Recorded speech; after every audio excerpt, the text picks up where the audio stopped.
अस्सलामुअलैकुम बिस्मिल्लाहिर्रहमानिर्रहीम। मैं हूँ Aryan Imran and again welcome back to Aryan analysis. हमेशा की तरह हमारे इस चैनल के ऊपर क्रिकेट से रिलेटेड वीडियोस आती रही हैं, लेकिन चूंकि कल फीफा वर्ल्ड कप का एक बहुत बड़ा इवेंट था और उस इवेंट का जो कल फाइनल खेला गया है वो बहुत ही सनसनीखेज मुकाबला हमें देखने को मिला। बज़ाहिर बहुत ज़्यादा गोल्स तो नहीं हुए, लेकिन जो एक गोल हुआ उसके अंदर भी जितने इमोशंस, जितनी हार्ड वर्क और जितनी स्ट्रैटेजीज लड़ाई गई, उस हवाले से एहतशाम भाई से पूछेंगे।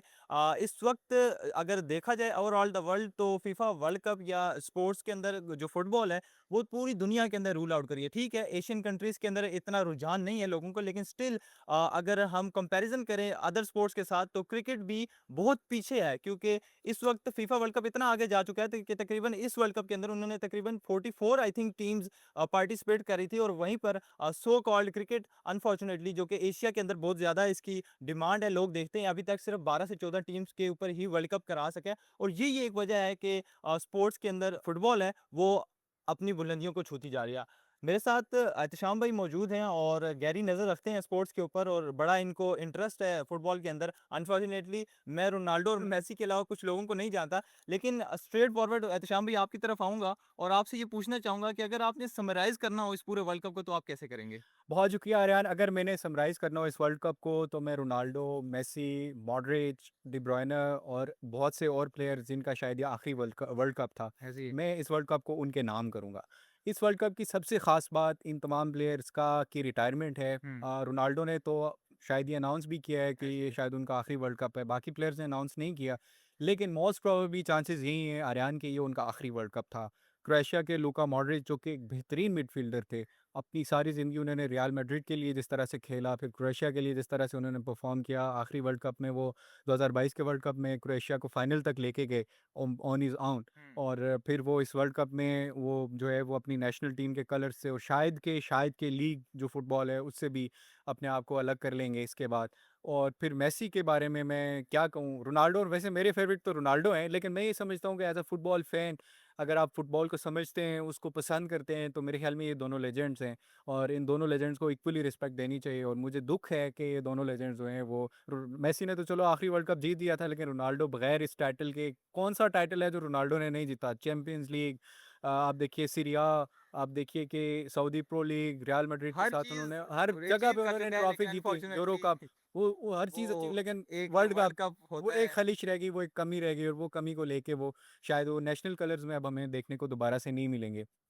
तो रोनाल्डो हूँ, मेसी हूँ, केविन डी ब्रुयने जो इंतहाई आउट क्लास मिडफ़ील्डर हैं, हुँ। उनको हमने देखा कि वो बेल्जियम जो है वो नहीं क्वालीफ़ाई कर सकी। केविन डी ब्रुयने का भी शायद कि ये आखिरी वर्ल्ड कप हो। वो एक आउटस्टैंडिंग प्लेयर्स हैं, तो मेरे लिए ये वर्ल्ड कप मैं नाम करूँगा इन प्लेयर्स के नाम जिनको देख के हम बड़े हुए हैं, जिनको देख के हमने हमारा फ़ुटबॉल में बेसिकली इंटरेस्ट डेवलप हुआ है, तो वो रोनाल्डो की वजह से, मेसी मेसी की की वजह वजह से। से, डी ब्रुयने की वजह से, मॉडरिच की वजह से और इसी तरह से जर्मनी के बहुत अच्छे प्लेयर्स थे कुछ।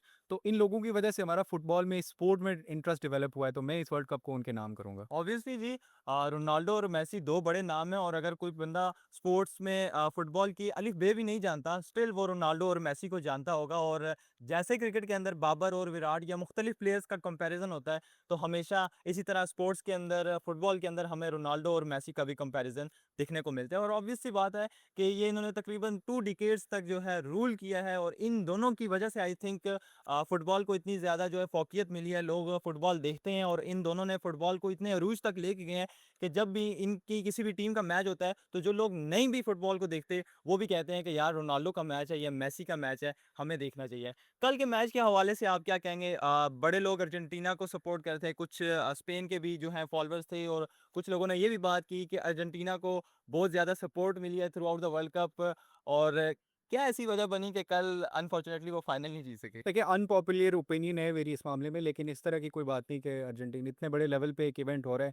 हमारे यहाँ एक साजिशी थ्योरीज़ बनाने का, घड़ने का हमारा तो ये नेशनल वो है ना अरयान, तो हाँ जी। हम फुटबॉल में हो, क्रिकेट में हो, पॉलिटिक्स में हो, हम सियासी साजिशी थ्योरी जो है वो फ़ौरन घड़ लेते हैं।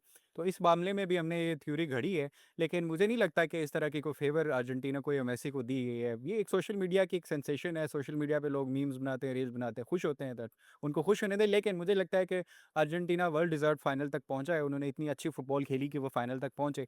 Unfortunately Spain was the better team in the final, और स्पेन के लिए मैं पर्सनली तो ये चाह रहा था कि मेसी जो है वो वर्ल्ड कप जीत के जाएँ। शायद आपके साथ मेरी गुफ्तगू भी हुई थी इस बारे में, लेकिन hard luck to Messi, Argentina के वो दूसरी मरतबा वर्ल्ड चैंपियन नहीं बन सके लायनल मेसी। लेकिन स्पेन ने बहुत अच्छा फुटबॉल खेला, और स्पेन का जो टिपिकल फुटबॉल है, जो कि पासिस के ऊपर वो ज़्यादा रिलाई डिपेंड करते करते हैं। हैं, रिलाई करते हैं, और हमने ये देखा कि पासिस की जो तादाद थी वो अर्जेंटीना से उनकी डबल ज़्यादा थी, किया प्लस थी। पोजेशन जो थी वो उनकी अर्जेंटीना से कहीं ज़्यादा थी।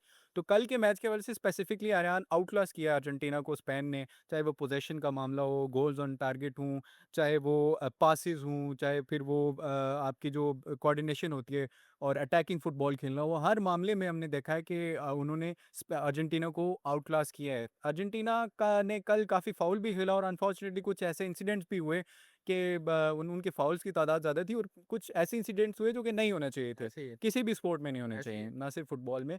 तो वो एक अनफॉर्चुनेट चीज़ थी, लेकिन मेरे ख्याल में कल स्पेन ने वर्ल्ड, और शुरू से लेके स्पेन की पुर्तगाल के अगेंस्ट उनका मैच था, अर्जेंटीना के अगेंस्ट उनका जो मैच हुआ है, बाकी बड़ी टीमों के खिलाफ उन्होंने जो मैचेस खेले हैं, वो उनकी फुटबॉल जो थी वो इस लेवल की थी कि वो डिज़र्व करते थे कि वो ये वर्ल्ड कप जीतें, और well deserved. To congratulations to Spain. Spain की ये जो मौजूदा टीम है, इसमें बहुत अच्छे प्लेयर्स हैं सारे, यमाल हैं, बाकी सारे बहुत अच्छे प्लेयर्स हैं, लेकिन स्पेन की इससे जो पिछली जनरेशन थी आर्यन, हुँ। वो मेरे ख्याल में एक आउट क्लास जनरेशन थी, और उस जनरेशन ने जो फुटबॉल खेला वो स्पेन के फुटबॉल को एक नई बुलंदियों तक लेके गए।